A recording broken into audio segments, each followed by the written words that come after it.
Sator for Diversity, you know, it really gets you a head start in medical school. And being a freshman just coming in, I really wanted to get my head start now. At this stage, I'm trying to do everything possible to have as much information as possible before I apply to med school.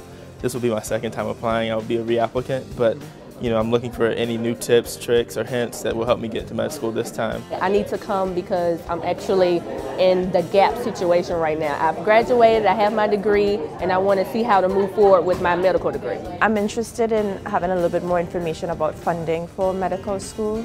I recently took my MCAT scores, which I'm going to be getting in a few days, so I need to be sending out applications. Should I actually take time off? What are the benefits of taking time off? What to do to strengthen my application, MCAT, how to better prepare for that, getting in physician shadowing because I haven't done that yet. Just learning that it's manageable, it's doable. You know, a lot of times you hear about medical school and the tax, it seems so daunting. But when you actually talk to people who've made it through who are in school, you know, and you learn about their credentials, they're not too far from you. They're much closer than they appear. What other HBCU would you go to if you didn't have the opportunity to go to yours? First and foremost, I'm here because I want to be a doctor, not just a black doctor.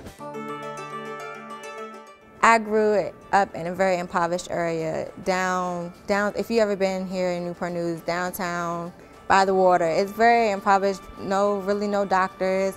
The statistics are you get pregnant, you know, you can join gangs. They don't really have much going on down there. So I wanted to defy the statistics and make something of myself. I mean, my grandfather had cancer, and you know, sometimes the cancer patients, they get filled down, like in the ward with chemotherapy. It makes them weak.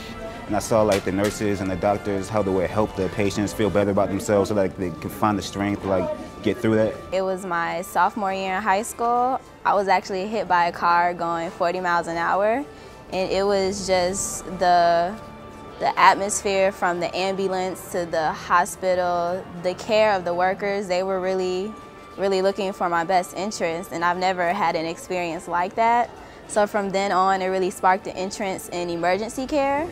But I think I'm going to stay focused in pediatrics, but it was just the overall experience that really got me connected to medicine. I didn't have it all growing up, and I just want to be like that figure for kids that don't have like a family or don't have that kind of mentor in their life.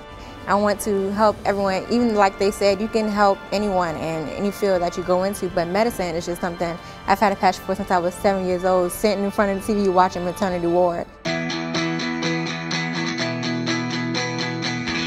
Hopefully I will graduate from a really accredited medical school and I will be fulfilling my dream of pediatrics. 20 years from now, I will be Dr. Javon Jones, orthopedic surgeon. I see myself as a MD. I'm going to make it there, and I want to have a free clinic for children because growing up even now, I have insurance, but my parents, if I'm not dying, don't go to the doctor. So I want to be able to give children ages 0, 18 free health care, no matter what the issue is. I want to help you because I don't want them to be in my shoes. If you're sick, come see me.